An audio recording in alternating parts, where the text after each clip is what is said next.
All right, good evening. Welcome to everybody for being here. Apologize for the slight delay in our starting time, but we are here.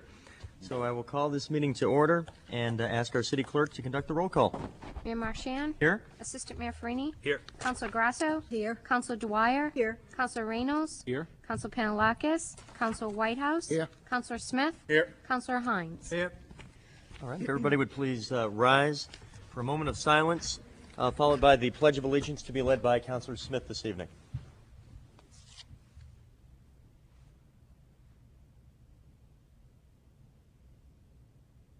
Please join me.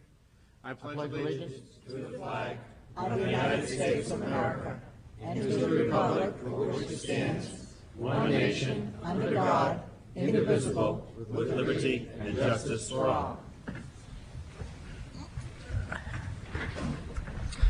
One thing I should note at the outset, Councilor Panalakis, who is a stalwart here, of course, is under the weather this evening, and I can assure you is probably quite under the weather. But she's not able to be here this evening, so her thoughts are with us tonight. We look forward to seeing her very soon. We have a couple of proclamations this evening, both for exceptionally good causes, different as they are. The first, and of course, if we see Dr. Seuss in our midst, we know that Read Across Portsmouth Day, a piece of Read Across America Day, cannot be far behind. So we have a proclamation in honor of this actually really fun event as well. And I've asked Councilor Grasso, a career educator, to read the proclamation and then have Dr. Seuss and others come up and tell us a little bit about the program and what we can expect this year in Portsmouth as well. Thank you, Your Honor. Whereas Read Across America, a national celebration of Dr. Seuss's birthday, promotes reading and adult involvement in the education of our community students. And whereas the City of Portsmouth will participate in Read Across America initiative that is sponsored nationwide by the National Education Association and supported locally by the Portsmouth School Department and the Association of Portsmouth Teachers. And whereas reading aloud to children sparks their interest and stimulates their emotional development and imaginations. And whereas children model their behavior and attitudes after the significant adults in their lives, including parents, grandparents, teachers, friends, neighbors, and other members of the community. And whereas the citizens of Portsmouth consider children their greatest asset and hope for the future, and stand firmly committed to promoting reading as a catalyst for our students' future academic success, their preparation for America's jobs of the future, and their ability to compete in a global economy. Now, therefore, I, Steve Marchand, Mayor of the City of Portsmouth, do hereby join with all members of the City Council in proclaiming Friday, February 23rd, 2007, as Read Across Portsmouth Day, and invite and encourage all citizens and employees of the city to set aside time to demonstrate reading for their own enjoyment and to read to our young citizens. Given with my hand and seal of the City of Portsmouth on this 12th day of February, 2007, Steve Marchand, Mayor of Portsmouth. Is the cat in the hat going to come, or? There you go. Come on. Why not? You're very welcome. Oh. We get... The photo ops are endless, really, when you get into this situation. So another one will present itself shortly, I'm sure. Thank you. Good evening, Mayor Marchand and City Council members. I'm Linda Marconi. I'm the Vice President of the Association of Portsmouth Teachers and the Chairperson for Read Across America. The Association of Portsmouth Teachers and NEA will celebrate the 10th anniversary of Read Across America on Friday, February 23rd. This year will also mark the 50th anniversary of the book, The Cat in the Hat. We've planned some exciting events that we hope will help to spread the joy of reading to readers of all ages. The celebration is designed to celebrate Dr. Seuss' birthday by getting Americans reading to their children. Mayor Marchand will read to one grade level at each school on Friday morning, and we're all looking forward to that. High school students and other dignitaries are also going to be reading to students on that day and throughout the week. Each school has planned other exciting activities for the day. I'd also like to invite you to join us in making this year's celebration another successful one by volunteering to be a guest reader. There's a form that's in your information pack that you can get to us, or you can email us if you would like to be a reader. At this time, we have some representatives from Little Harbor School in grades 3, 4, and 5 that would like to sing the Read Across America song to you.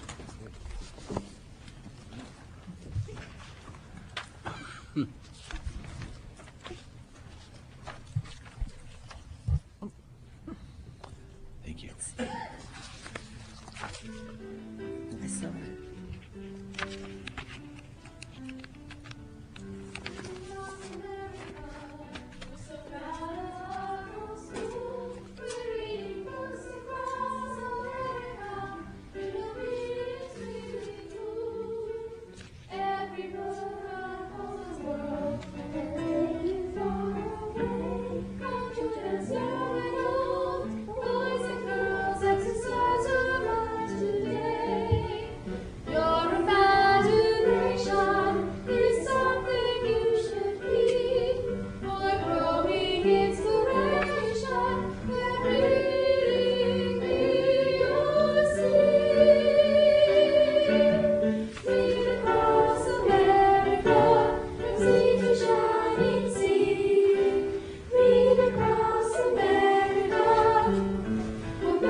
Great job, girls. Well, we should have done that at the end of the meeting, because I'm not really sure anything else we're going to do is going to really keep up with that. And the one thing I would add from a personal note, besides that was really excellent, is my two girls. My older one is old enough now to starting to get the whole Read Across Portsmouth sort of concept, and she likes watching these meetings once in a while because she sees Daddy and she thinks it's kind of cool. I suppose it is in a relative way. But now she's going to watch this. I don't know if she's watching right now. Get the Cat in the Hat and a bunch of young girls singing. I have nothing to do with this being cool, I can tell you that. She's going to be ecstatic. So thank you very much. We have a second proclamation this evening dealing with another very important cause. It's American Red Cross Month. And I know we have another proclamation, and I believe Councilor Dwyer, you have that. So perhaps you could read that for those here and at home as well, and then we'll go from there. Whereas the Great Bay chapter of the American Red Cross has been serving the citizens of Portsmouth and other seacoast communities for 90 years, and whereas the American Red Cross in the Seacoast continues to lead the effort to prevent, prepare for, and respond to disasters, including 43 local emergencies in our area just last year. And whereas the Great Bay chapter and its hundreds of volunteers and donors provide valuable tools and education to individuals, families, workplaces, and schools in Portsmouth and 28 other seacoast communities, making us all stronger and more resilient. And whereas the Red Cross collects over half of our critical blood supply, and numerous Great Bay chapter area volunteers last year gave the gift of life by contributing more than 12,000 pints of blood. And whereas last year alone, more than 5,500 people took the time to learn life-saving skills through the Great Bay chapter, including first aid, CPR, and how to use a defibrillator. And whereas the Great Bay chapter also connected over 159 U.S. military families with their loved ones deployed across the country and around the world, helping them share times of great personal sorrow and joy. Now, therefore, I, Steve Marchand, Mayor of the City of Portsmouth, do hereby join with all the members of the City Council in proclaiming the month of March 2007 as American Red Cross Month, and call upon the citizens of the City of Portsmouth and the Seacoast to continue to give blood, volunteer their time, and otherwise support the Great Bay chapter of the American Red Cross. given with my hand and the seal of the City of Portsmouth on this 12th day of February 2007. Steve Marchand, Mayor of Portsmouth. Great. And wonder if there's somebody here. Yes, please come on up.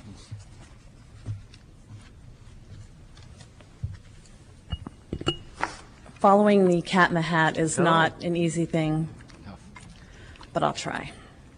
And you did your homework very well, because most of the stats I have here are going to be repeated by your wonderful proclamation. But good evening to you, Mayor Marchand and City Councilors. My name is Karen Vinciguerra McCarthy, and I'm a member of the Board of Directors. I'm also a disaster volunteer and a member of the state EOC for the Great Bay chapter of the American Red Cross. We are honored that you recognize us again this year during March, which is American Red Cross Month. This past year has been a very busy year for our chapter, and I would like to take this opportunity to share with you some of the most important services we have provided for the people of our community. As you know, across the state, the Red Cross has responded to the need generated by the New Hampshire floods. The Great Bay chapter residents were severely affected by this tragic natural disaster, and the following statistics will give you an idea of our level of service. Our chapter sheltered 256 people in 9 different shelters. We served 2,132 meals and snacks, utilizing mobile transportation, taking meals to those in affected areas. We provided emergency disaster assistance in the form of cash to 305 people. We worked with 73 volunteers for a 2.5-week period, 7 days a week, to ensure all client needs were met. Apart from that, last year we responded to 43 local disasters, serving 180 individuals. We taught life-saving skills, as you mentioned, to 5,530 adults and children. We provided emergency communications with our active duty military in our community and assisted 159 military families with this program. The Red Cross provides over half the nation's blood supply, and locally we collected over 12,000 pints of life-giving blood. This translates into potentially 46,000 lives saved with the blood of our seacoast. We are driven by our dedicated and highly trained volunteer corps. Last year, our volunteers donated over 119,000 hours at our chapter alone, at a cost savings of over $2 million. We utilize almost 500 volunteers to provide the services of the Red Cross of the Seacoast. We are a federally mandated nonprofit organization, yet we receive no federal dollars. We rely solely on the local, corporate, and individual donor dollar. As well, we rely on community participation in events such as those being held in our March is Red Cross Month campaign. I've handed out a brochure which outlines the many activities that the Great Bay chapter is doing to celebrate the Red Cross Month. Please participate in one or all of our events. I truly appreciate the opportunity to speak with you tonight, and if you have any questions or would like to visit our chapter, please call us. And thank you so much for your continued support. Great, thanks. And actually, for the folks at home, what would be the best number? Do you have a number where if folks are listening or if they want to find out more, what would be the best way? 766-5440. Great. That's our chapter, and it's greatbayredcross.org. Great. All right, so either by phone or... Is that right, John? Yes, it is. Okay, thank you. Your proclamation, too. Of course, yeah, Great please, Bay. please get that. And thank you very Thank much you. for the work you and a lot of others do. It's an awful lot of work. And I have a full-time job, too. Thank you. Sounds like you got 2 of them. Yeah. Thank you. Thank you again. We have one more presentation this evening before we get into some of the regular business of the council meeting. We have a presentation from Mimi White, our esteemed poet laureate, who has a collection entitled What is Home, I believe, and is coming here tonight to make us more aware of this great work. Good evening, Mayor and councilors. It's a pleasure to be here. I am your current poet laureate, and my term is up in April, and we are currently searching for a new poet laureate. It's wonderful to have a job that lasts only 2 years. It's humbling, and it keeps the pressure on. I am here this evening to gift to the councilors and to the mayor one of the projects that grew out of this comprehensive program. Each one of you will receive a copy of the book, What is Home?, which has almost 70 poems in it from over 60 participants in the city of Portsmouth and from a satellite group in Stockholm, Sweden. The book is available at River Run for anybody who would like to continue with Read Across America on Friday of next week. You can read some poems from here to some of your children and some of your older children. As a treat, I'd like to read one poem from the collection. It's in honor of Valentine's Day. It's by Chuck Grosky, who is a longtime resident of Portsmouth. I actually worked with his children as a poet in residence, each one of his children.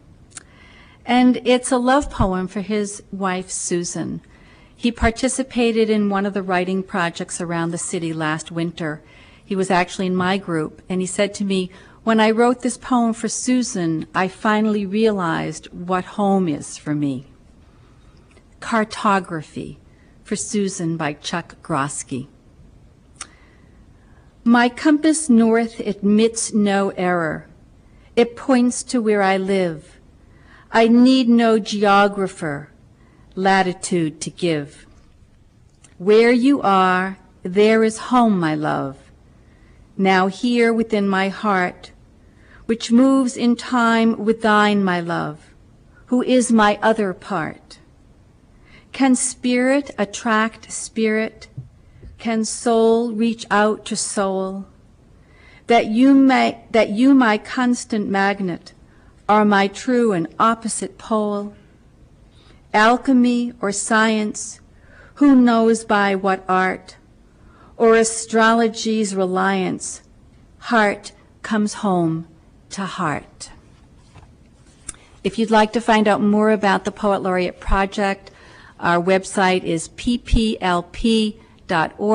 If you know of a fine poet who resides or works in Portsmouth or contiguous towns, we didn't go across to Kittery, please nominate them. Thank you very much. Thank you very much. Thank you. Thank you very much. Thank you, Minnie. Thank you. Yeah. I would. I gotta try. Thank you. No. Hopefully we won't be here long enough.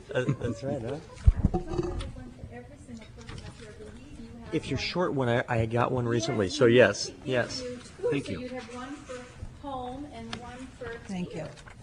There you go. Thank you. Thank you. It's good to see you. Great. Thanks again. Thank you very much. All right. On to another form of poetry, the acceptance of minutes from the January 2007 meeting. So move, Your Honor. Thank you. Second. Discussion, clarifications, anything along those lines? Seeing none. All those in favor? Aye. All those opposed? Your Honor, at this time, I would like to make a motion to suspend the rules to take an item out of order. Second. Okay. And the item was? And the item will be the contract of Police Chief Michael J. Magnan. Thank you. Very good.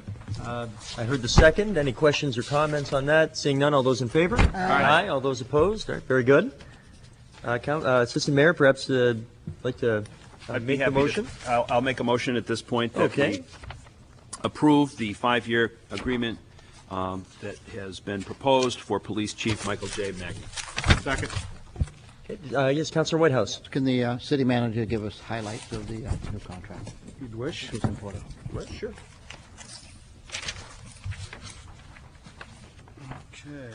The highlights of this agreement, pretty much it stays the same economically from what the chief had in the past. His salary increase will be in accordance with the CPI, is in accordance with all other agreements in the city, and this year it will be approximately 2%. The chief basically has agreed to, as I indicated, the same contract that he had, and for a term to expire January 3rd, 2013. He has given up certain provisions on severance, which is something that is in other contracts at this time. And again, it's pretty straightforward. Status quo is for what he had. I think it's important to recognize that it is economically pretty frugal in terms of what he had asked for. Very good. Other questions or comments? Roll call, please, Roll call, okay. on this one. Seeing no other comment, we'll move on to a roll call. Assistant Mayor Farini? Yes. Counselor Grasso? Yes. Counselor Dwyer? Yes. Counselor Reynolds? Yes? Counselor Whitehouse? Yes, Counselor Smith? Yes. Counselor Hines? Yes. Mayor Marchand? Yes. Unanimous. Very good. And I see the chief here. Thank you very much for the work you do. And hopefully this is one way that we express that we appreciate that work. And we also appreciate you have a lot going on in general. That's why we moved you up. So you don't have to wait here the whole night to find that out. Thanks. Okay. Your Honor, I would also like to make a motion to suspend the rules at this time for consideration of Roman numeral 10A, letter from Kathy Lynch from the Portsmouth Little League requesting permission to place temporary signage at the Plains and Hislop Park baseball fields during the 2007 baseball season. Second. I hear a second. Okay. All those in favor? Aye. Aye. All those opposed? Mr. Mayor, Your Honor, at this time, I would like to move this matter to the city manager with power, and if we feel that Kathy Lynch needs to say anything, that's fine, but I'd like to make the motion that the city manager. Second. I hear a second on that. Take any questions or discussion. Councilor Whitehouse. in the communication, there was nothing that indicated the banners would be on the inside of the, Historically, that's what we've asked them to do, and they've complied. Yep. And this year, I believe, Kathy, we're going to go with one single color, and green, yep, green background and white lettering. the only reason why I bring it up, because nothing was mentioned in the letter. No, fair point. Any other questions or comments? Seeing none. All those in favor? Aye. All those opposed? It also passes unanimously. Honor? Yes. In the spirit of the past two items, I'd like to make another request to suspend the rules and consider one more item out of order. Okay. Seeing someone in the audience who also I know works very hard. And take that would be item 10B, the letter from Barbara Masser, pro Portsmouth, requesting permission to hold summer in the street. I'll second your request. Sorry, just a little. Second. And I heard the second. Okay. All in favor of suspension of rules? Aye. Aye. All opposed? Okay. Councilor Reynolds, if you'd like to formally make the motion. Thank you, Mr. Mayor. I would like to move that we accept and refer to the city manager with power the letter from Pro Portsmouth requesting permission to hold summer in the street events this summer on the following dates: June 23rd, 30th, July 7th, 14th, 28th, and August 4th. Second. Okay. We'll take discussion, comments, questions. Councilor Whitehouse. You know, in the communication, Barbara mentions amplification 4 times. And my fellow councilors know how I feel about amplification of music in the downtown area. I just hope it's held within reason. It doesn't disturb anybody, and that's all I have to say. I'm down there. I see it periodically increasing in volume, and I just hope it doesn't become a problem. Yes. I work directly with Barbara on these, and what we do is we clearly emphasize those sentiments, and Barbara's cooperated very well over the time that we've had these events downtown. I don't believe we've had any events that have had excessive amplification. I think the important part of amplification is for performers that may need to communicate with the audience, and so it is not like there are multiple amplifiers there. Typically, it's one amplifier and tries to get the performance a lot more out to the public, if you will, rather than having somebody yell loud to maybe talk about their performance. So it really is low-key, and I appreciate what you're saying, Counselor, but we will watch that very closely. Thank you. Councilor Smith. Thank you, Your Honor. I just want to go on also to say that as someone who has seen these, and when they're not rained out, but when has seen these, I have never heard that the amplification has ever been a problem down there, and they do end at a reasonable time. I believe it's about 9:30 they're done with, and then they clean up, and they do a terrific job in putting it back into the state that they found it. Great. Great to hear. Other comments, questions on this matter? Seeing none. All those in favor? Aye. All those opposed? Last but not least, Your Honor, I'd like to make an additional motion to suspend the rules with regard to Roman numeral 7A, seeing the fire chief out here, to authorize the city manager to apply for, accept, and expend a grant from the New Hampshire Department of Health and Human Services for the purposes of developing regional public health emergency plans, etc. And I'd like to make that motion to suspend at this time. Second. Okay, all in favor of suspending the rules? Aye. All opposed? Okay. Your Honor, I'll go ahead and move to authorize that the city manager be able to apply for, accept, and expend a grant from the New Hampshire Department of Health and Human Services for the purposes of developing regional public health emergency plans, which includes plans for key capabilities that will be necessary to respond to an influenza pandemic. Second. Here's a second. Questions or comments on this matter? Seeing none. All those in favor? Aye. All those opposed? That also passes unanimously. Okay. And I think at least for the initial slew of folks, hopefully I'm not missing anybody at this rate. But at any rate, we also have folks for a public comment session who have been very patient. And we have 3 this evening. As most of you are probably familiar, I can speak on any topic that was listed here this evening. And there's a 3-minute limit when our kind city attorney very kindly puts up the very kind thank you sign. Our first of 3 speakers tonight, speaking on the middle school, is Henry Sanders, and we'll begin there.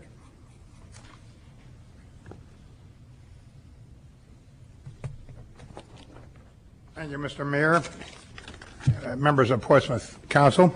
I'm grateful for the opportunity to express my interest and concerns for a sensible solution to the needs of a future middle school for the city of Portsmouth. As requested, I will do this in 3 minutes by a brief statement reflecting each of my issues.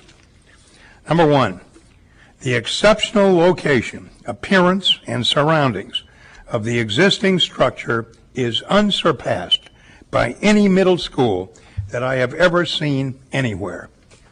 Plus, it is centrally situated for all to enjoy and use. Updating the interior, number 2, can be accomplished to bring in new technology and provide all the needs for our current stable, if not declining, enrollment of students to create and continue an excellent education in the years to come. Number 3, planning for both a middle school and a high school adjacent to one another is not beneficial for the students of either school during their adolescent and maturing years. They both need their own space. Number 4, the landfill closeout report of August 1987 has not been adequately addressed, nor has the objective at that time, quote, to create open space parkland for use by all the residents of the city of Portsmouth, end quote. Number 5, recently distributed cost figures can be significantly reversed if playing fields are provided near Parrott and if realistic estimates are added to the Jones site. Please consider these concerns carefully. Your eventual decision will affect us all for years to come. Thanks a lot. Thank you very much for coming this evening. Our second of 3 speakers, and I apologize, and hopefully I'll get the last name correct, is Ariel Salanpa.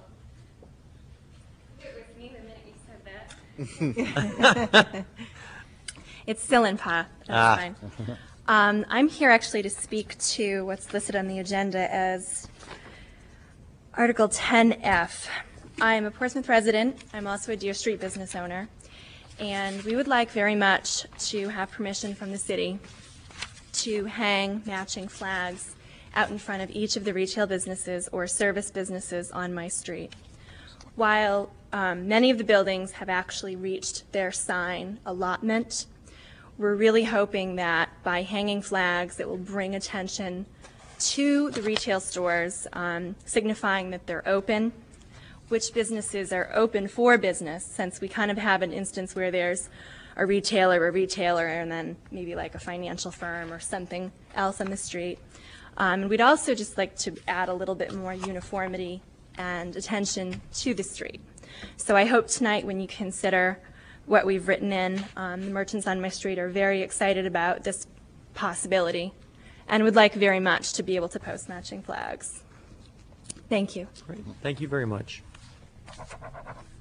And our final three speakers this evening is David Foreman, who will also be speaking on the middle school.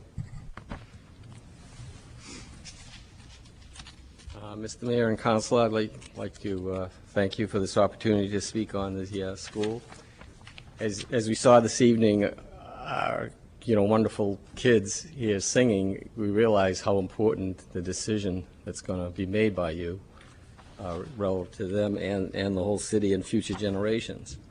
I'm a businessman, and in business we always have policy statements and policy philosophies in terms of how you operate a business and the parameters you operate a business within. I would say that's similar to the master plan that the city has. And I'd like to read some of the sections of the master plan, which I'm sure you're familiar with, but the audience out there might not be, and I'd just like to repeat it. The Portsmouth Master Plan says it should encourage development and support the revitalization of community centers and neighborhoods, and that reuses and rehabilitation of existing infrastructures were appropriate rather than requiring new infrastructure. So that would tend to point to maintaining the Parrott School, trying to rehabilitate the school, and rather than developing a whole new infrastructure. Another section of the master plan talks about preservation. You're supposed to direct new growth to areas that are already developed and where adequate infrastructure for growth is in place. This reemphasizes that again. Preserve and restore identified critical habitats and enhance wildlife corridors. The 33 or 35 acres that exist now on Sagamore Avenue are just a pearl of a piece of land. It's never can be replaced. We don't have much open land in the city. It should be preserved forever. I just this weekend was watching that movie by Vice President Gore. It's really a tragedy what's happening on the earth warming, and it's really scary. And by building more buildings, we add to that problem. A third paragraph in the preservation of the master plan is maintain and manage public open space and conservation lands for appropriate levels of use and access. Again, this is the open land concept. I think the open land issue was not really adequately looked at by the JAC, because I didn't see with any outside agencies coming in, like the Sierra Club, the Appalachian Mountain Club, the Seacoast Land Trust, the National Conservancy. I didn't see, does thank you mean my time's up? Or 30 seconds? I didn't see the 30-second one. Sorry, complete your thought and then. Okay. And I just think that some of these agencies should be called in to establish some cost of this piece of land. Conservation easements and conservation uses does have a cost. And the analysis I've seen not only had zero cost for that land, they didn't even have a line in there that said land, zero cost. It was just completely ignored. And it's a very large issue. Thank you. Great. Thank you very much. And thank you to all three individuals who came out for public comment this evening.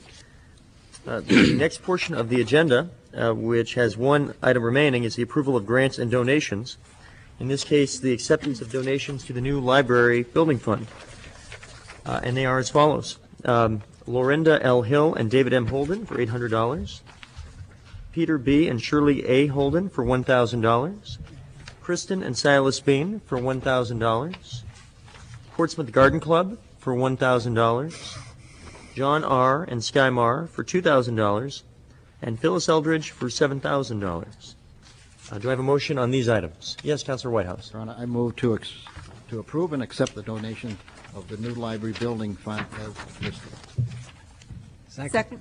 Okay, here's a second. Any comments except for the obvious, and that is, again, we appreciate the continuing generosity, and people continue to be very excited about the library as folks continue to come in and see it for the first time.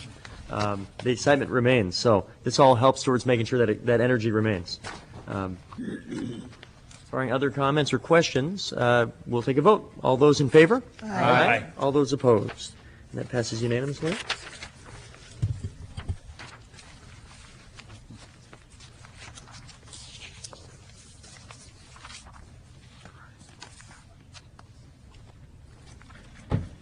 Your Honor, at this time, I would like to make a motion to suspend the rules for the purpose of allowing an additional person to speak in public comment who did not get to the sign-up sheet. Do I have a second in that regard? Yep. Second. Okay, all those in favor? Aye. Aye. All those opposed? Sorry about that, sir, didn't know. If you wouldn't mind just saying your name and address, and... Oh, thank you, I didn't know either. Fair enough, yeah. Dan Rawling, I live at 411 Middle Street in Portsmouth.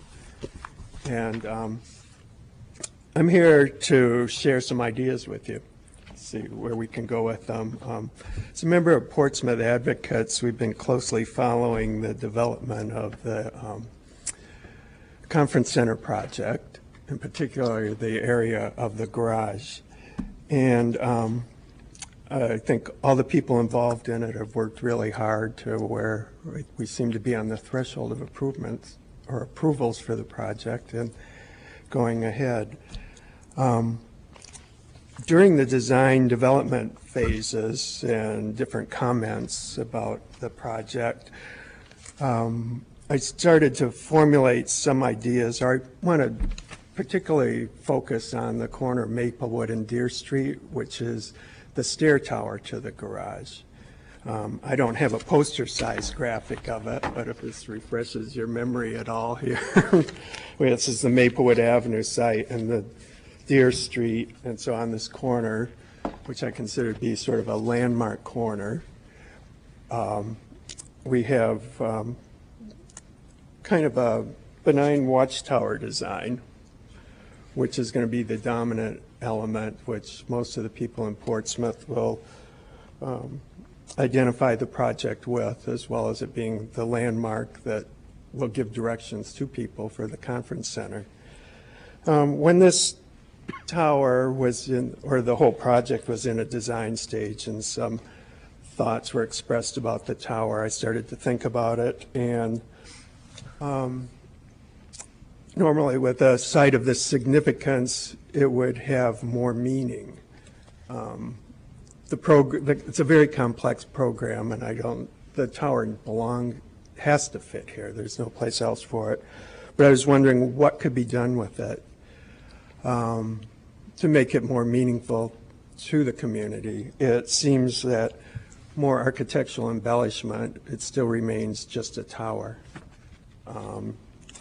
So I started to turn to arts funds, or the concept of applying arts funds to this tower and what it might mean to it. It's hard to talk about the tower without getting too defined, but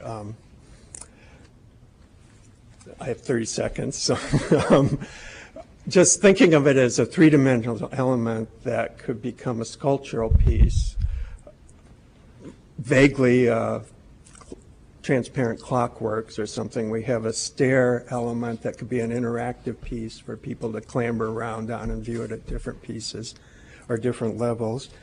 And I just want to ask you to consider applying the funds to this area and what it could mean to create a sense of place for the rest of the development in the neighborhood there. Thank you very much.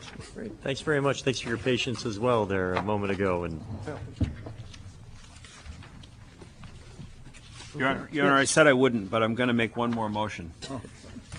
Because I see an individual out there from the Deer Street Merchants who spoke to us during public comment. And so item Roman numeral X, Roman numeral 10, rather, F, letter from Deer Street merchants requesting permission to hang a Deer Street Open flags at their locations. And I would like to suspend the rules for the purpose of considering this item. Okay. Do I have a second? Second. Okay, I hear a second. All those in favor? Aye. Aye. All those opposed? All right, very good. Abstain. Okay. Thank you, Counselor. Your Honor, at this time, I'd like to move to refer this to the city manager with power. Do I have a second? Okay, I hear a second. Questions or comments on this matter? Oh, I'm sorry. I'll defer to Councilor. Yes, Counselor Dwyer. Just a question about the intended size as well as how they will hang. I couldn't really get that. Whether the intention is to like create a sort of a tunnel effect or. No, I believe and correct me if I'm wrong, but I believe it's, as you would see, let's say at a household with a flagpole coming off the front of a The house. business. Yeah, and that would be the front of the business. And if I might, Your Honor, just to follow up, I just want to make clear to the applicant that this would be an annual renewal, similar to what we're going to be doing tonight with the harbor flags with the Chamber of Commerce. So I think it's important to maybe reflect that in the motion, that, or at least I will just let you know that it is an annual renewal. And then when we talk about it further in my letter to you, it will express that. I just want you to be aware of that. So you have to come back every year to the City Council.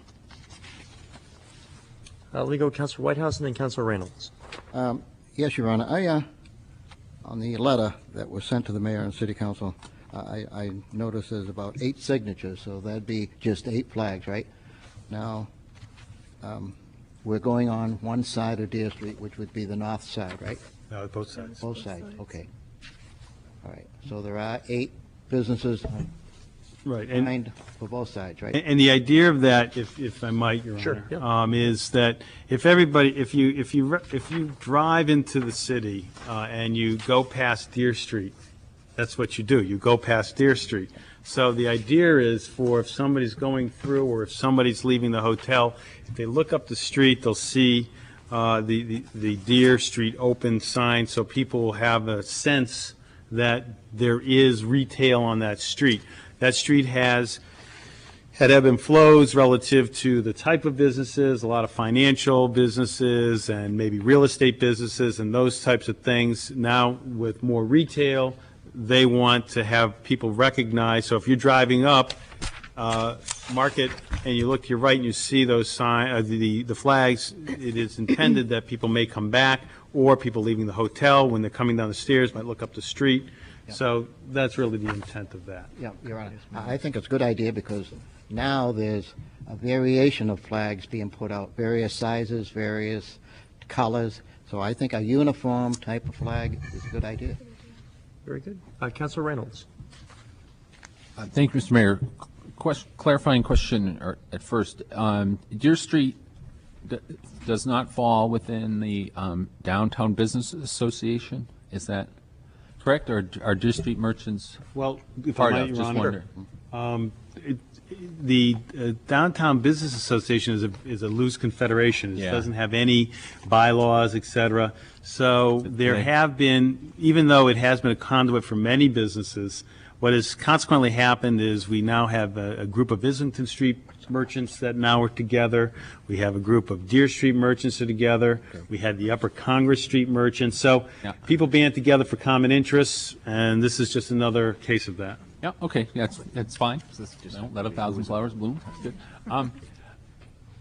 Another question, just with all the work going on down at the foot of Deer Street, I'm sure that very necessary work at the Deer Street pump station, and a very nice thing that the city's doing in terms of making the pump station. We've heard, I think, at the HDC, building a nicer looking building, basically, than really had been there in the past, and that really would have to be there for a public purpose standpoint. But so there's been a lot of construction at the foot there, and it seems to me that there'll be resurfacing of the street.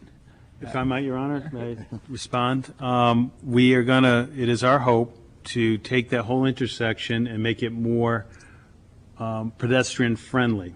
I don't have the plans here, but if you envision, what we'll be doing is bumping out If you're coming down from the steps from the Sheridan, we'd be bumping that out and then kind of feathering that off as you go down further Market towards the highway so that you're actually necking it down a little Going bit. down a little bit. So now when you come in, you're going to have less width to travel across the street, and we're going to be doing some period lighting and some brick in that area. The one thing we need to do is we need to work, and we are working with Granite State Minerals. We're laying down templates on the plans to make sure that their trucks can make those turns.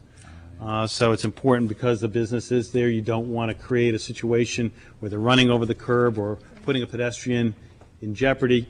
So the idea is the engineering department is working with them, and I believe we're going to be meeting with Granite State on that, but that's the intention, to bring it down. So as you come into the city, there will be, you'll be looking at an entryway sign that we're going to be designing with the help of Lisa DiStefano. You're going to have that brick building with the, as you've probably seen it, with the architecture that has been reviewed by the HDC and others, and also the businesses in the area. So it's going to be a nice entryway in as you come in. But the idea is to slow traffic down, neck it down, and allow it to be pedestrian friendly. Okay, great.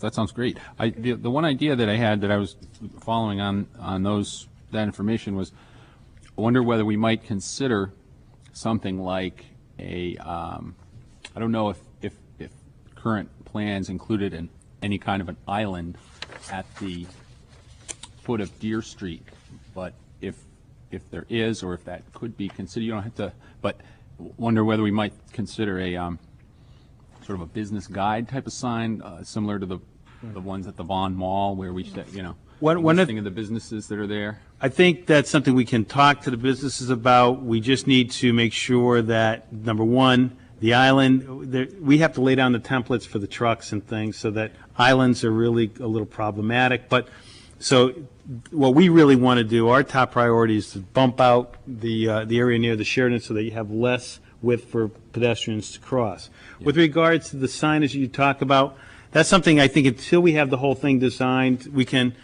talk about that later on, because that whole area, Deer Street, is going to be reconfigured. So great.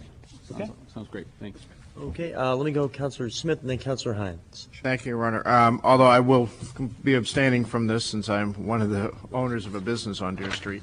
But to go to your question, Councilor Reynolds, we are currently, as the Deer Street Association, is looking at doing a wayfinding sign with the Sheraton on the Sheraton property down by the base of their stairs will be on their property. That is something that the Deer Street Business Association is looking at.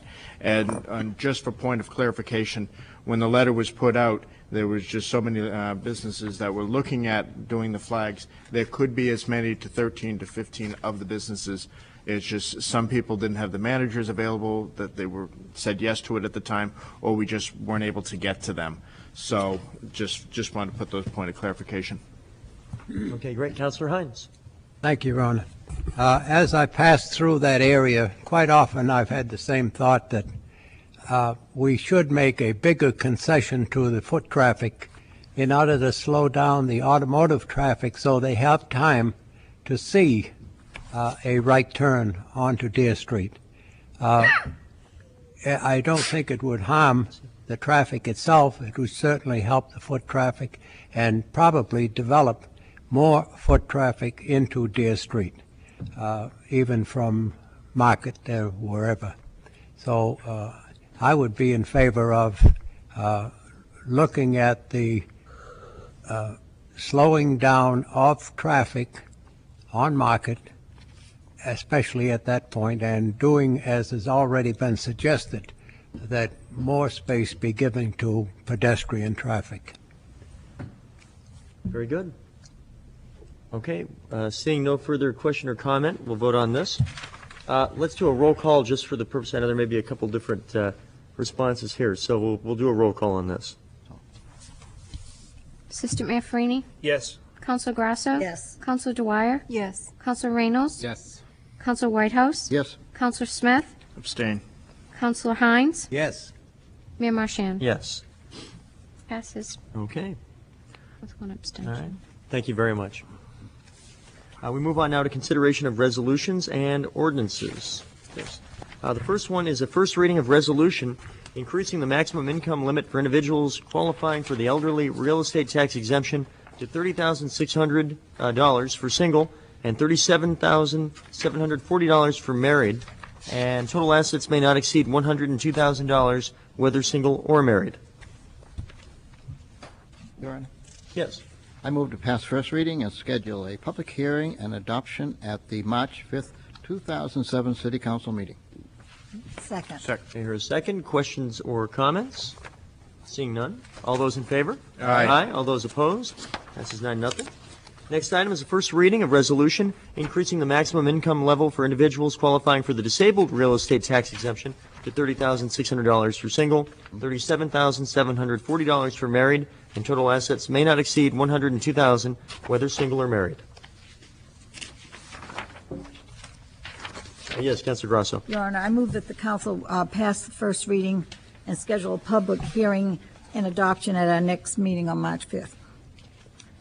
Second. Okay, I get a second. I see a hand. Councilor Whitehouse. I asked this last year of the city manager. Now, people are wondering, does this mean a 10 or 20% disabled vet, or does this mean 100% disabled vet? What I'd like to do is ask our assessor to come down and answer that question, because I'm not sure of the answer. Roseanne? I know the answer, but yet a lot of people are asking on the street. Oh, no offense. What is the answer? Well, it's 100%, really, but I'll people don't understand. let the assessor speak to that. We'll give Roseanne an opportunity to say hello to you. That's right. Hello, everyone. Good evening. This has nothing to do with the veterans exemptions at all. This is just for disabled individuals. So how do you class disabled? What percent is it? It's not a percentage. They have to be qualified disabled through, I believe, Social Security Administration. Okay, I see. SSI. Yeah, all right. Yeah. All right, thank you. I might clarify that a bit, since I think I moved this question a few years ago. The only thing that, as a disabled American veteran, is that they are disabled to the point where they receive a pension from the United States, Army, Navy, or whatever. Right, as 100% disabled vet. And for everybody's information and for the audience at home, there are 8 that currently qualify in the Correct. city. Yeah. Okay. Any other questions? Okay. Thank you very much. Thank you. Appreciate it. We'll move the question then. All those in favor? Aye. All those opposed? It also passes 9-0. Our next item is a first reading of ordinance amending Chapter 7, Article 3, Section 7.330, no parking, Maplewood Avenue by the addition from the U.S. Route 1 bypass northbound off-ramp to Prospect Street. Your Honor? Yes, I'd like Counselor. to pass first reading and schedule second reading and public hearing at our March 5th City Council meeting. Second. I hear a second. Questions or comments on this item? Seeing none, all in favor? Aye. All opposed, and that passes unanimously. The next item is a first reading of ordinance amending Chapter 7, Article 3, Section 7.321G, snow emergency parking ban. Section 7.324, limited parking, 1 hour by the deletion of Chatham Street, southerly side from Summer to Winter Street. Section 7.326, limited parking, 15 minutes by the addition of Hanover Street, northerly side, first 2 spaces east of High Street, northerly side, 2 spaces 246 feet west from the intersection of High Street. Section 7.327, limited parking, 2 hours by the addition of Church Street, easterly side, 2 spaces 26 feet south of State Street. Section 7.330, no parking, Hanover Street by the addition of the southerly side from Market Street to a point 285 feet east of Fleet Street. And Section 7.403, to be entitled length of vehicles. Vehicles parking in off-street parking areas shall not exceed 19 feet in length, and do not feel compelled to repeat that as part of your motion. Your Honor? Yes, Counselor. I'd like to make a motion to pass first reading and bring back public hearing and second reading at our March 5th. Do I have a second on that? Second. Okay, questions or comments on this? Seeing none, all in favor? Aye. All opposed? Also passes unanimously. The final item in this section is the first reading of ordinance amending Chapter 10, Section 10-102, definition floor area ratio, Section 10-304A business, Table 10 dimensional requirements, and Section 10-304 new and new E and F for Central Business A District. Motion on that. Your Honor, at this time, I'd like to make a motion to pass first reading on the ordinance as presented, schedule a public hearing and second reading for March 19th, 2007, and refer to the Planning Board for a report back. At the request that the Planning Board also report back on the previous amendment that was referred to them that had the effect of changing the maximum building height from 50 feet to 40 feet within the Central Business A District prior to the March 19th, 2007 meeting of the City Council. Second. I hear a second. Comments, Councilor Whitehouse. I was wondering if other councilors have the feeling, as I do, in reference to delaying this issue on 40 feet height compared with the 50 feet height. As we keep delaying it and referring it to the planning board for the report back, there's developers and people out there getting their foot in the door, and there's plans already in the hopper with permits and going through the land regulatory boards. I wonder if any other councilors have that feeling that this is a delay and could cause some problems.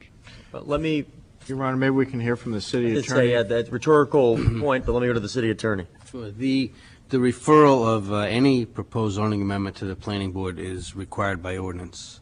There is no way to avoid it. It has to be done.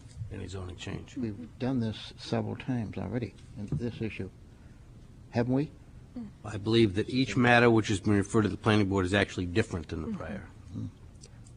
The height issue has been different? Different ways to deal with the height issue, correct. All right. Councilor Dwyer. That's what I was going to respond, that what we have before us comes out of the work session and is substantially, I think, different from what we went into the work session with. I think it's quite interesting, and the fact that these are stapled together doesn't mean that they're the same thing. You know, that what's stapled together is the Table 10 along with the new ordinance, but you can't really take one part of it. It's really all now working together in a complex series of incentives related to space and dimensionality. So I think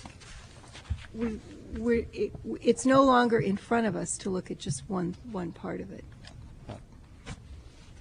Councilor Reynolds. Yeah, if I could just elaborate on that, I think the way we should think about this and the way perhaps people should understand it is we're not simply delaying a matter that we took up a few weeks ago. What we've done is have a couple of work sessions, and we're working toward, I think, essentially a more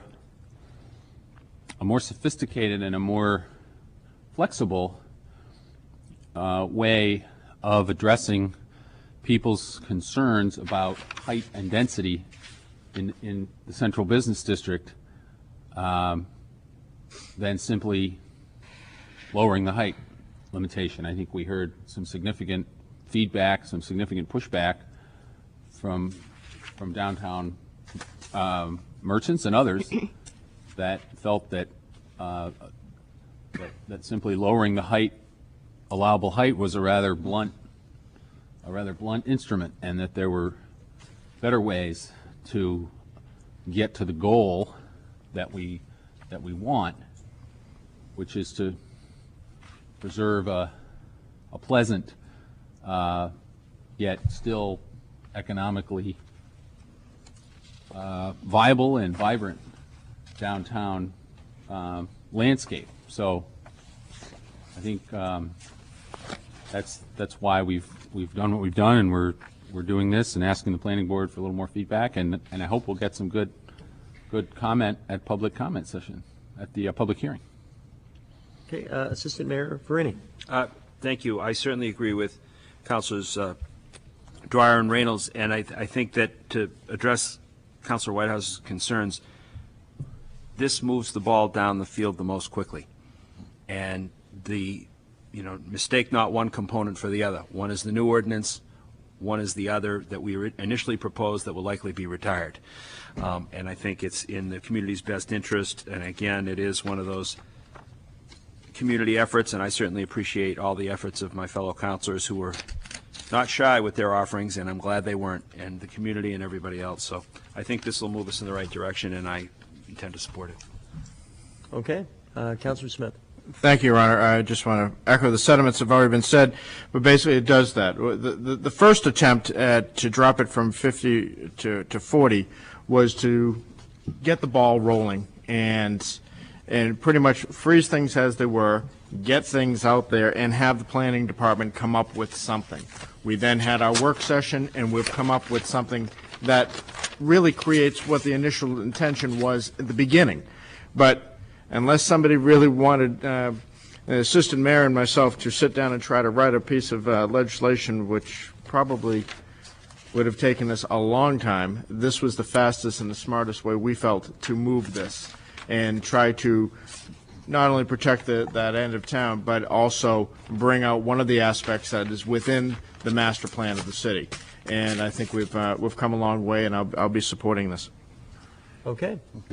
With that, let us move this question. All in favor? Aye. Aye. All sorry. Okay, and all opposed. Sorry about that. That I heard some different letters getting sent. Okay, that passes 9-0. We move on now to the consent agenda. This is the opportunity, if you see any items within the consent agenda that you'd like to pull out for separate vote and discussion, this would be the time. Otherwise, I'll read them all and we'll vote on them as a unit. All right. The first is the acceptance of donations to the Coalition Legal Fund. Town of Hebron, $1,000. Town of Grantham, $1,000. The Town of Bridgewater, $1,250. And the Town of Tuftonboro, $5,000. Move to approve and accept the donations as listed to be placed in the Coalition Legal Fund. All right. Let me see. I'll finish the. Let me finish the consent items. We'll include that one as part of it. No problem. No problem. Okay, here we go. The second item is the acceptance of donations to the new library building fund. The following include Heather E. Armitage, $20. R.B. Cole, $25. Henry A. Gill, $35. Marcia J. Riccelli, $50. Imhoff Consulting Project, LLC, $100. William, Susan, and Alexandra Manful, $100. Nicholas and Leah H. Eshelman, $100. Richard Katz, $100. Albert B. Glassenberg, $500. And Edith Gipstein, Revocable Trust, and Edward Gipstein, Trustee, $500. Next item is the acceptance of a wellness grant in the amount of $3,754. The next is the acceptance of an anonymous donation to the Portsmouth Police K-9 Unit in the amount of $10. The next is a letter from Marjorie Hubbard, Greater Portsmouth Chamber of Commerce, requesting permission to hang Portsmouth Harbor Trail flags at 26 key sites for the 2007 season. And the final item is a letter from Christine Grollo, the Children's Museum of Portsmouth, requesting permission to hold the annual 5K road race and kids fun run Saturday, May 5th, 2007 at 9 a.m.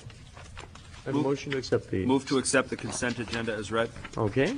Do I have a second? Second. Thank you. All in favor? Aye. All opposed? And that passes unanimously. We have 4 items remaining because we took a few of them out of order under presentation and consideration of written communications and petitions.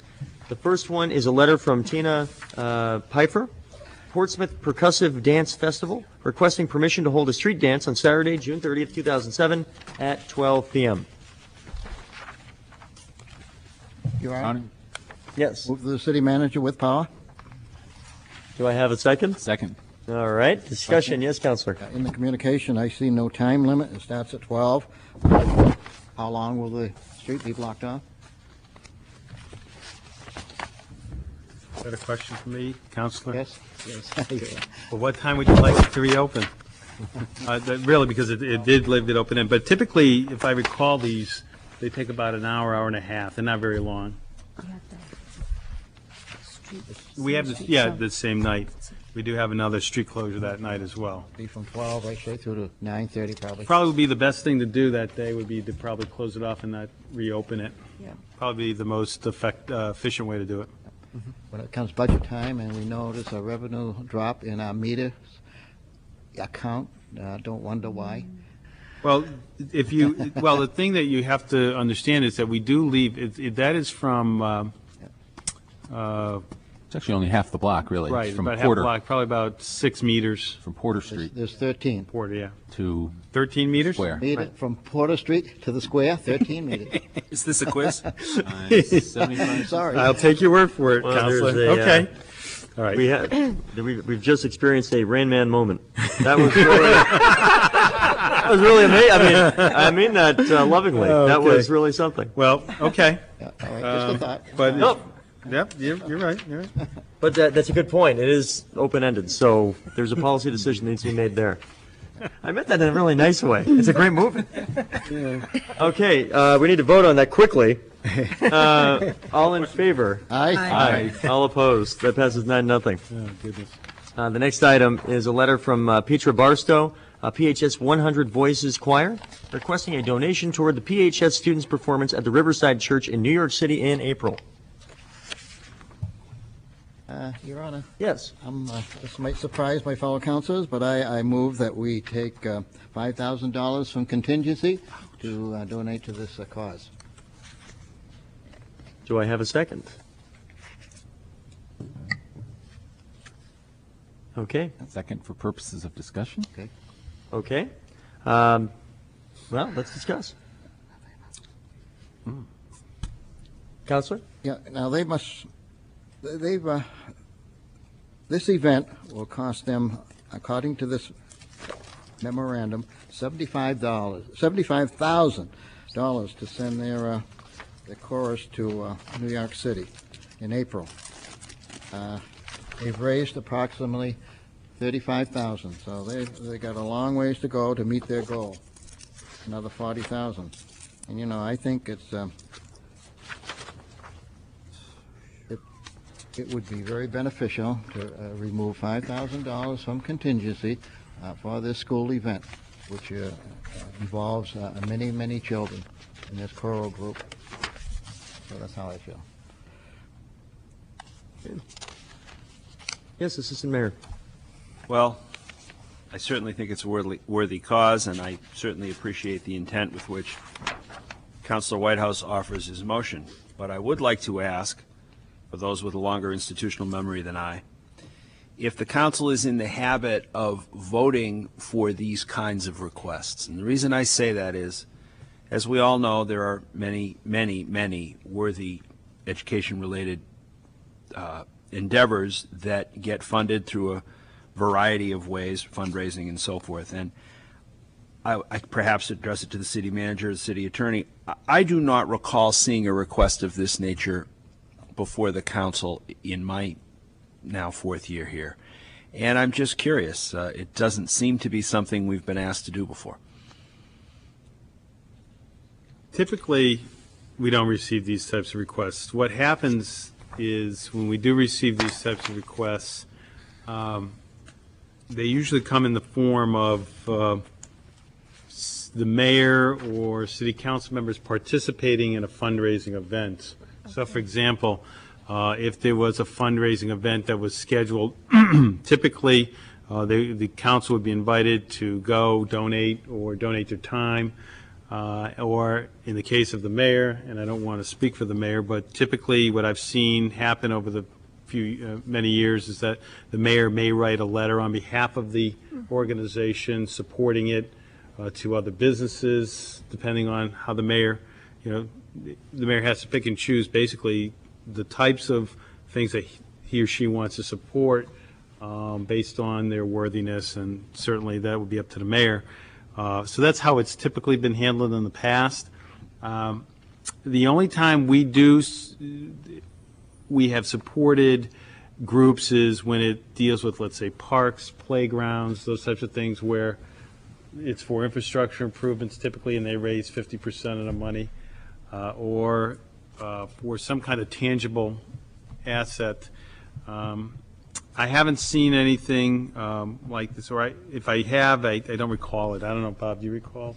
I do not recall in the past 4 years or so anything like this. However, also, I couldn't say with any great degree of confidence that it's never happened. Right. I mean, could have.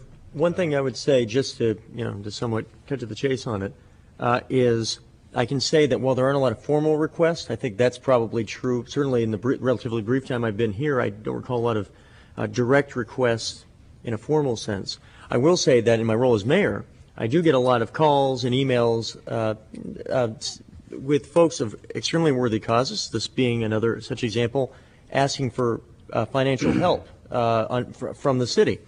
And the situation basically is, irrespective of the worthiness of the cause, to say yes at any level to even one that has a similar type of cause means that one of two things happens. Either you kind of have to start saying yes in a similar fashion to everybody else, which, believe me when I say that it's more than a few, it's a lot, or it means that you kind of lose your moral authority with anybody else that you speak with in the future, and both of those are fairly unattractive options.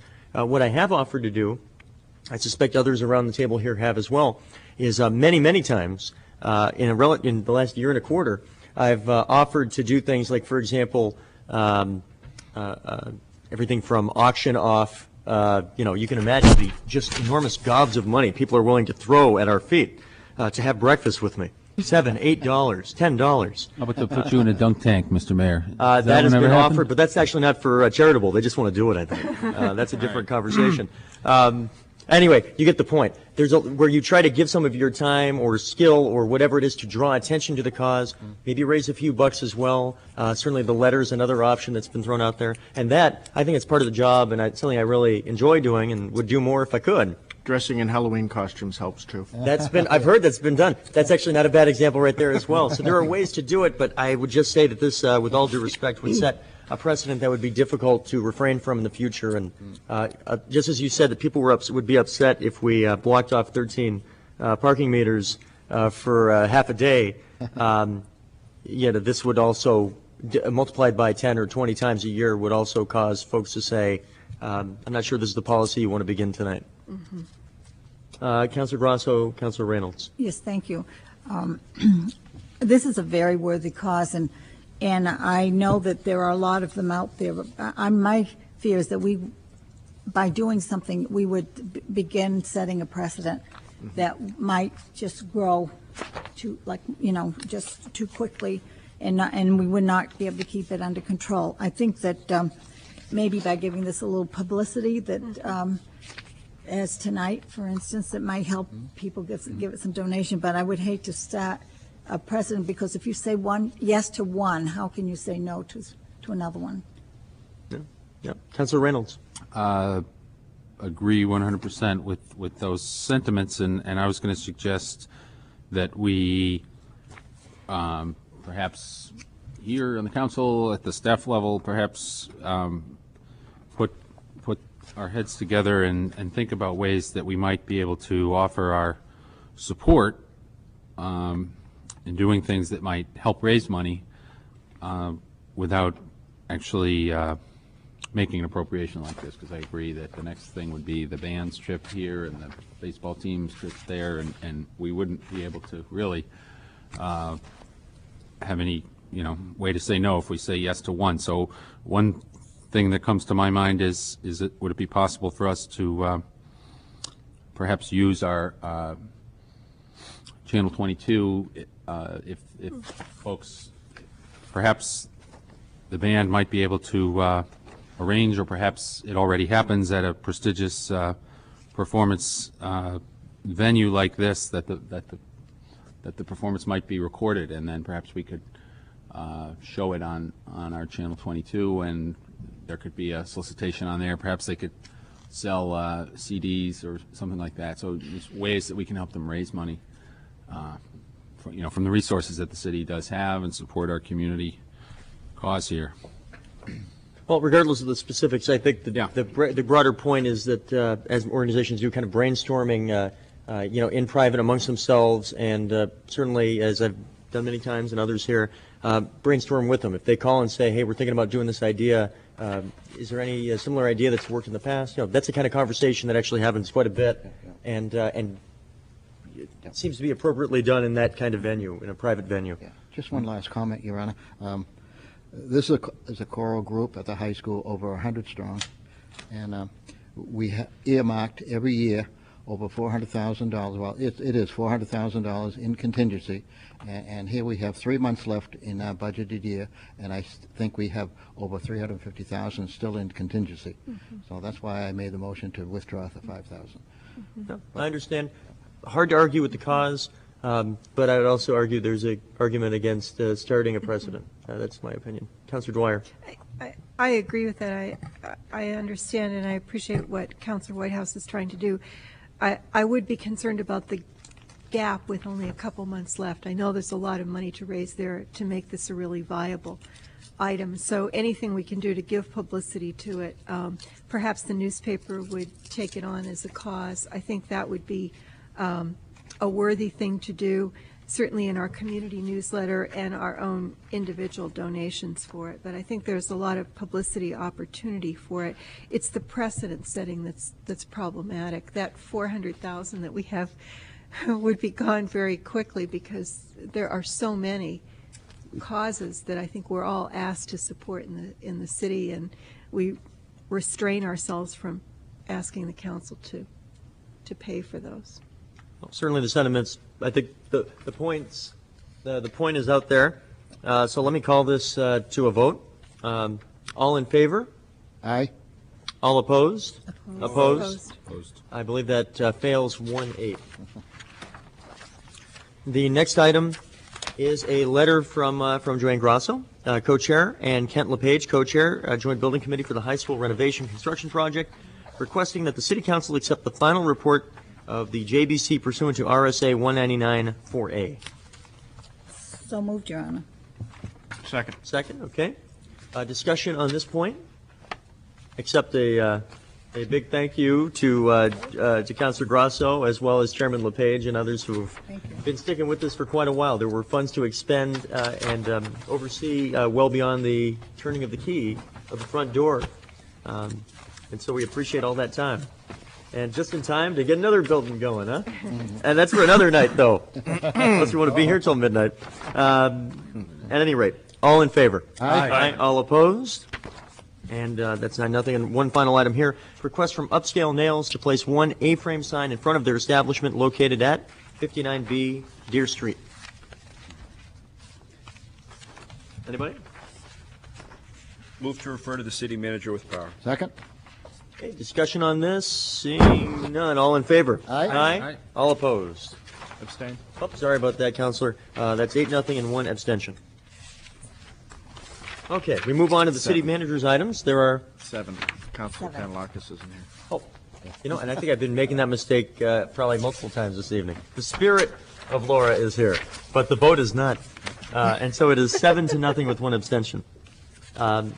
There are 4 items under the city manager's name that require action. We've done one, so 4 remaining. The first is a request for approval of joint use agreement with PSNH. Thank you, Your Honor. At this time, what I'd like to do is have the city attorney speak to this issue. A short time ago, the city council authorized the city manager to negotiate an easement agreement to allow an impending sewer project to go out Borthwick Avenue and cross over the area shown on the locus map attached at item city manager action number 2. Part of the agreement with Public Service Company of New Hampshire is that there be a so-called joint use agreement as well, which will delineate the relationship between the city and PSNH with regard to the sewer pipes and the electrical wires going forward into the future. And basically what they is going to say probably is that if, as a result of the location of the sewer pipe, there is added cost to PSNH if they have to move one of the wires, then the city would pay the incremental addition. The easement, as I say, has already been authorized. The joint use agreement has not yet been authorized by the city council. It has been brought to you tonight because we actually hope to complete negotiations tomorrow and begin the project shortly thereafter. Therefore, we do not want to wait for another city council meeting. The sum and substance of what's being requested now is that the city manager be given the authority to conduct those negotiations tomorrow, if necessary, and to execute the easement and the joint use agreement, the interrelated documents. The one item which really remains to be resolved is that there will be some cost involved. The city hopes to negotiate an agreement with Public Service Company under which the cost is taken care of by means of in-kind services. Perhaps while the city is doing the joint use, is working in the joint use agreement area, it can do something for the benefit of Public Service Company. Or maybe even somewhere else in the city. The city might do something for PSNH in exchange for the easement and the joint use agreement. The maximum downside risk is $13,000, which would be paid out of project funds. The sewer project, would still be able to be done well within the project cost of about $600,000. And that $13,000, in fact, may not have to be paid to PSNH if tomorrow, as we say, something else is able to be negotiated. So the reason I'm giving this little bit of a presentation is I want the City Council to be aware and to expressly request of the City Council that the city manager be given this authority, including the authority to expend up to $13,000 if necessary to complete negotiations over the joint use agreement and the easement. Okay. Is there a motion on the floor, Your Honor? I don't believe so. Your Honor, may Like I? to make that, please. I move to authorize the city manager to enter into a joint use agreement with PSNH for the purpose of facilitating the construction of the Bothrick sewer line. And, and, excuse me, and to expend up to $13,000 if necessary. If you would accept that. Add that to the motion, yes. Thank you. Very good. And I think I heard a second? Yes. Okay. Just one question. Yes. Bob, are we crossing any of the tracks, any of the B&M railroad tracks at all? I don't believe, there is a crossing. No, we're not crossing the No, tracks. there is a crossing. No, David, no. Okay. All right. Okay. Yeah. Further questions or comments?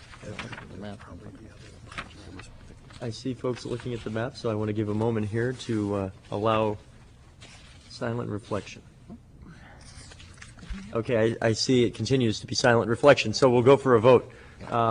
All in favor? Aye. Aye. All opposed, and that passes unanimously, 8-0. Thank you, Your Honor. Next item is the Seacoast Growers Association Farmers Market proposed 2007 license agreement, and you have attached is the 2007 license agreement, and this is, I believe, will be the 6th year that they will be up at the City Hall complex, and it is they propose to start May 5th, 2007 and go through November 3rd, 2007. Pretty much the agreement stays the same as last year. Your Honor? Yes. I'd like to recommend City Council move and authorize City Manager to enter into a license agreement with the Seacoast Growers Association as presented. Second. Yes, Councilor Reynolds. Discussion here. Could I ask a question of the city manager? I know it's a little unusual, but to your knowledge, John, is there any particular urgency to acting on this tonight, or could we?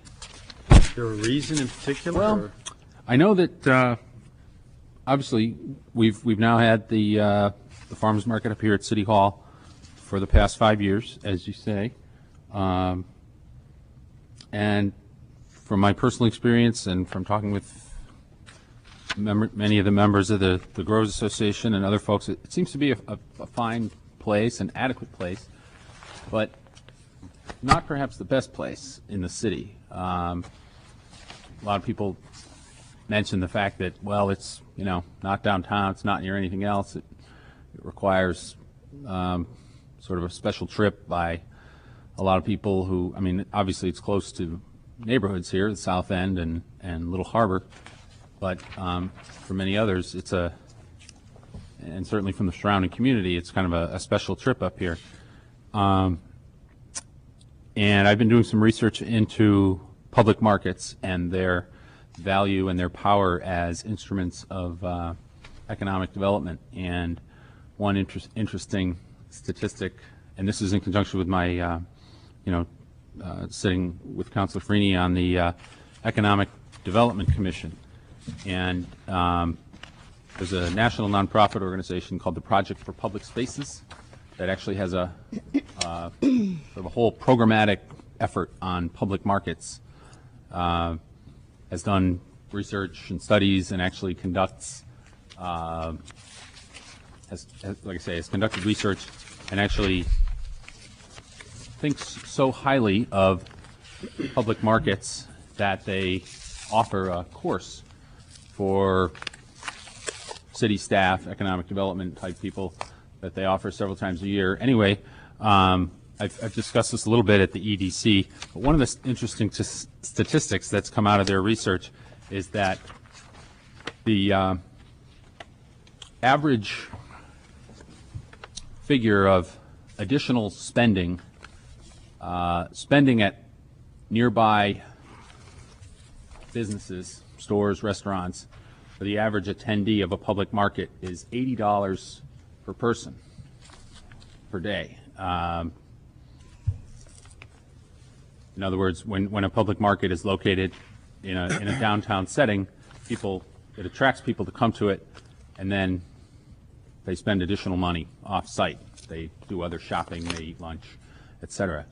And so, of course, our public market being in the parking lot here, there's nothing else near it, and I'm not sure that we're getting the full value, the full benefit of it. So I am just interested in perhaps talking with you offline and maybe at continuing a discussion at the EDC that there might be a better location for this that we could try out this year. Okay, I saw a few hands. Councilor Dwyer and Councilor Hines. I'd just like to comment on the fact that this council has always done the right thing to make Portsmouth look like Portsmouth, because Portsmouth is a unique little city. If we were to start making it look like Portland, Maine, or some other city, it would disrupt the charisma that Portsmouth currently has. So I'm in favor of leaving what we do here on this issue tonight be done in the normal and usual way. Okay, let me go to Councilor Dwyer.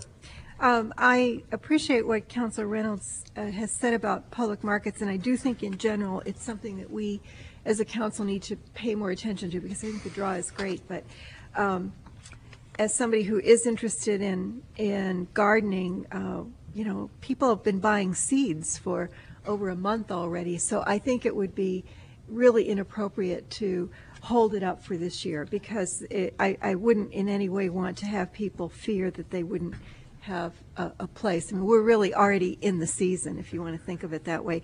So I think we shouldn't. I think we should go ahead and authorize the city manager to move forward with this license agreement. I guess I would also say I think it is one of the areas in our city that creates its own public space and has very successfully done that, and brings an aesthetic that might be more important than spending money. So I don't think we should in any way hold it up for this year, even though what you raise is interesting for the future. Your Honor, if I might. Sure, yeah. I think totally would agree with Councilor Dwyer. One of the things, Councilor Reynolds, is that we did go through an extensive process when we started looking at where we could place the market. Unlike a public market that has a permanent home 7 days a week, this is a farmer's market that comes in once a week, and they bring everything in with them. So one of the logistical problems we had with downtown was, where do you park all their vehicles?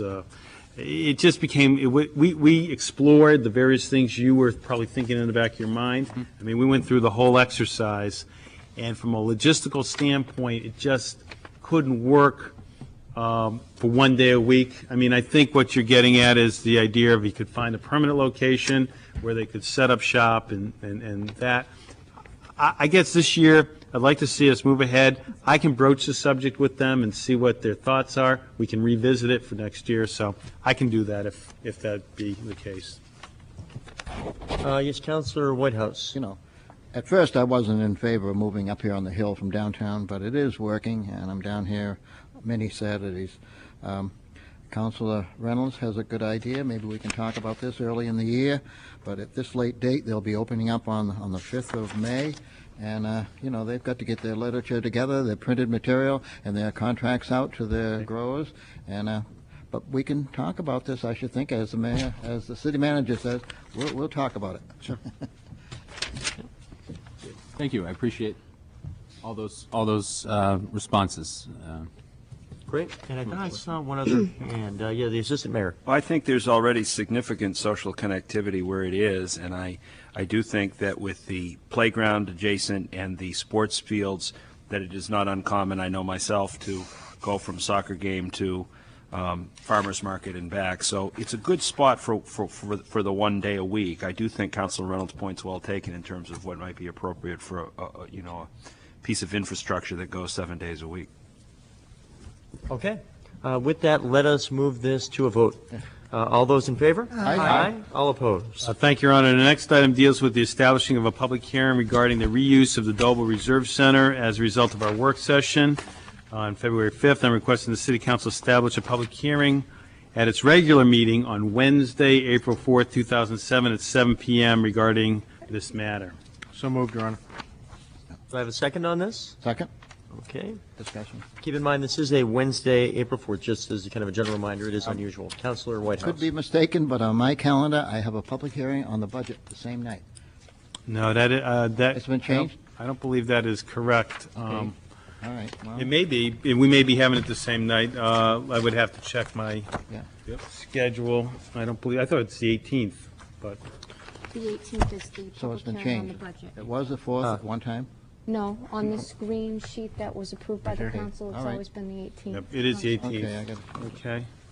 That might have been the CIP that you originally were looking at. Okay. Okay. Yep. Okay. Other comments on this? It's on the same line. Seeing none. All in favor? Aye. Aye. All opposed? Thank you, Your Honor. The next item deals with disposal of library surplus property. As my memorandum indicates, much of the property that was in the old library has been reused by various departments. In particular, the school department took a number of the study carousels to be redistributed among the schools. The only thing left is really the shelving, and there really is a unique market for it. So I'm asking that you allow me to dispose of the shelving, the metal shelving that's left in any effective means, and that may be to one vendor, but it won't be substantial in cost. It might be slightly more than the $500. That's why I need the authorization. So moved. Second. All in favor? Aye. All opposed? And just some informational items, and I'm available for to answer any questions that you might have. Any additional questions or comments for our city manager? I see none. So with that, we'll move to my portion of the agenda. Got a few items here. First, we have a trio of appointments to be voted upon this evening. The first is the appointment of Elizabeth A. Shepard-Rabadam to the Citywide Neighborhood Association. So moved, Your Honor. I have a second on that? Second. Okay. Yes. Just a question, is this an addition or is she replacing someone? I was confused about that. It's an addition. It's an addition. Okay. Okay, thank you for that clarification. You're welcome. Question, any other questions or comments on this particular appointment? Seeing none, all in favor? Aye. Aye. All opposed? The second is the appointment of Sandra Dyka from alternate to regular member of the Historic District Commission. So move, Your Honor. Second. Okay, questions or comments? Seeing none, all in favor? Aye. All opposed? Also passes 9-0. The final of the three is the reappointment of Duncan McCallum to the Zoning Board of Adjustment. This was tabled from the January 8th meeting, and it is taken off the table because there's a date certain for this Move to evening. take it off the table, Your Honor. Okay. Second. Okay. All in favor, taking it off the table? Aye. Aye. All opposed? No. Your Honor, move to reappoint Duncan McCallum. Second. Okay, discussion on this item. Perhaps a roll call vote would be appropriate for this, please. One moment. Oh, sorry. It's all right. Assistant Mayor Farini? Opposed? Counselor Grasso? Yes. Counselor Dwyer? Yes. Counselor Reynolds? No. Counselor Whitehouse? Yes. Counselor Smith?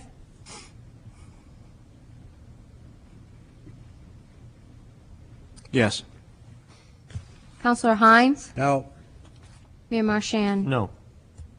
Tied vote. 4-4. Loses. Loses. Okay. The next item is the acceptance of resignation from John Rice from the Historic District Commission. That is effective March 7th, 2007. Move to accept with regret, Your Honor. Second. With significant regret.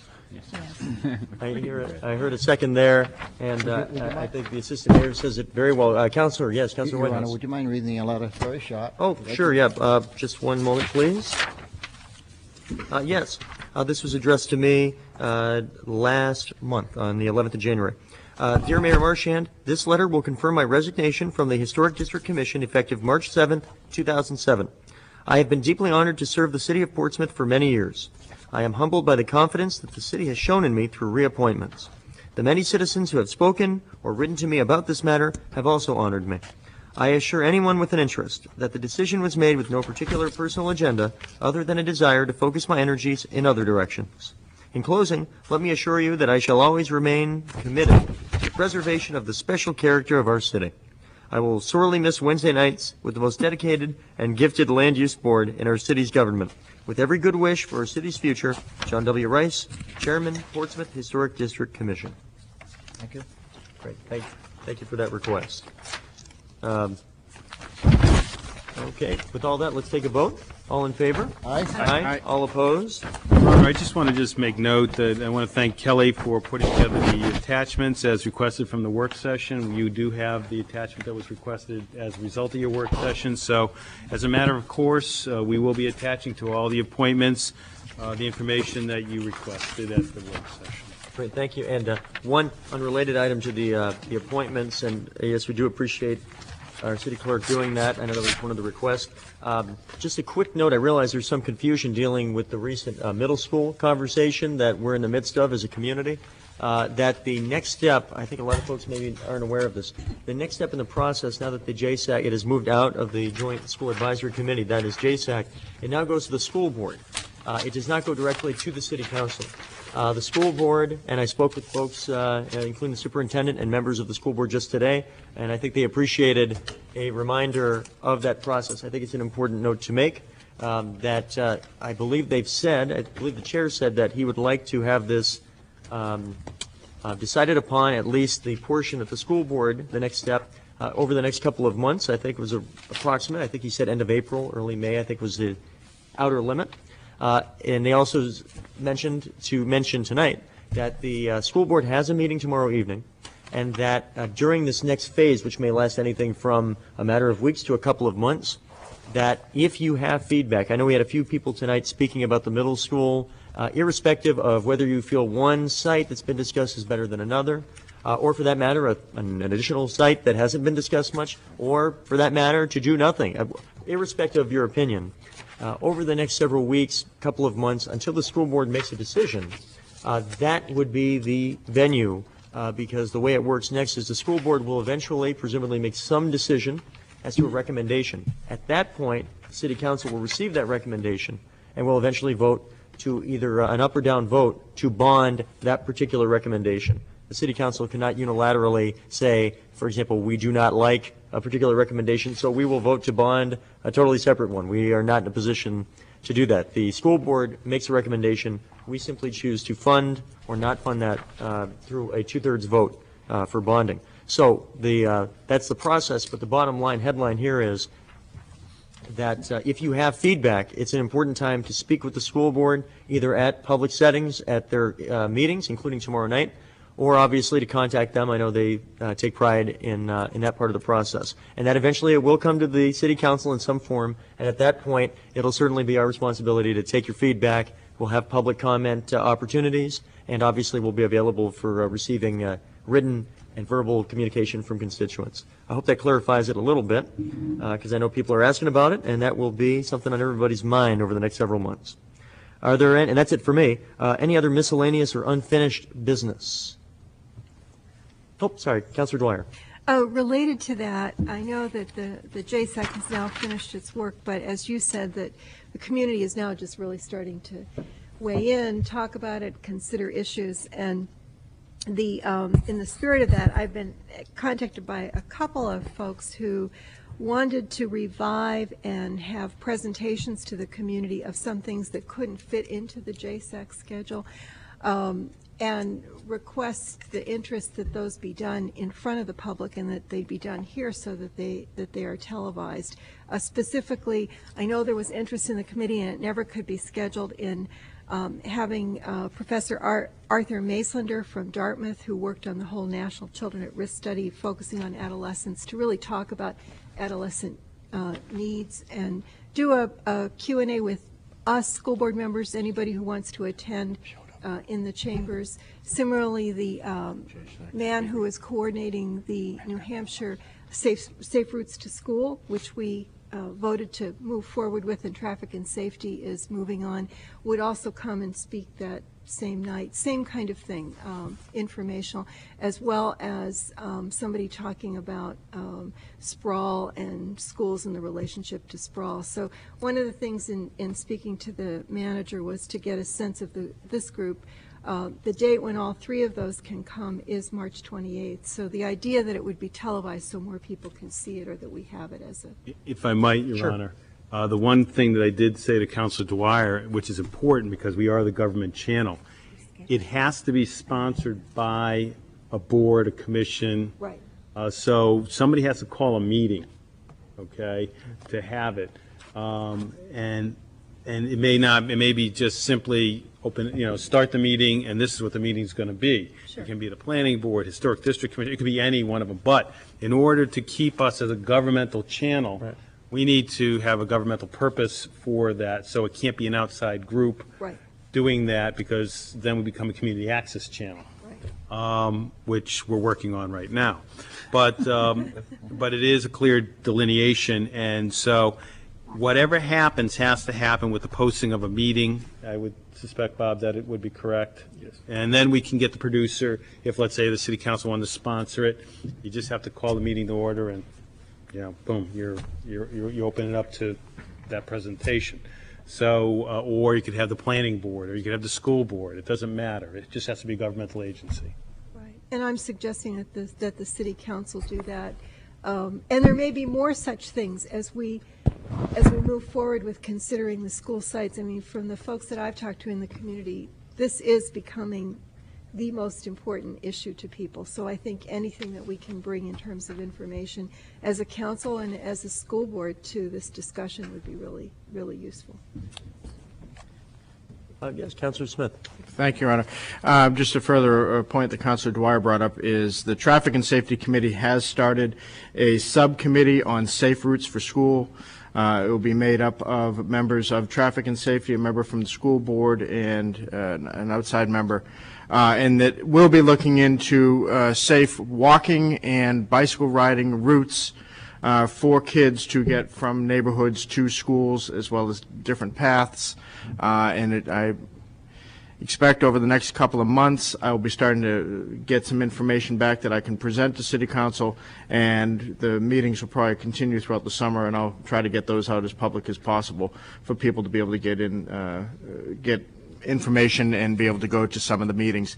But the idea of it is Portsmouth will be one of the first communities in the state to truly look at safe routes for schools. It is a program that was also brought in by our traffic engineer, Deb Finnegan, who does an outstanding job, and she will be our technical advisor on this one as well. And I'll just leave it at that. Thank you. That's great. So I didn't want to leave that hanging. It sounds like, Councilor Dwyer, you were... So I'm making the motion that we sponsor such an event as described on March 28th and have it televised. Second. Okay. I hear the second. Anything logistically that... Just that it would be a meeting of the City Council then. Right. Okay. Okay. Any other questions or comments? Otherwise, we'll take a vote on that motion. All in favor? Aye. Aye. All opposed? Very good. And then, Your Honor, just to clarify, I guess I would get together with you to put that agenda together with, I assume, whomever else on the council may want to have input onto that. Yep, I think that's, Just to clarify, that would be a city council-sponsored meeting, not a city council meeting. Well, I think you need to really have it as a city council meeting, Counselor, only because it, as a governmental agency, that's why, it. Or because a work it's just- session, essentially. A work session, basically. I guess we could call it a work session. session. That's probably better. Work session works for me. The reason I say that is because you'll be inundated with requests to have those types of things unless you have it as a work session or a meeting that's posted. very good. Okay, and we'll work on the form, order, timing, all that kind of thing within that evening, but that's great. Thank you for bringing that up. Any other items this evening? Seeing none. Move we adjourn? Do I have a second? Second. All in favor? Aye. Aye. All opposed. Happy Valentine's Day. Thank you.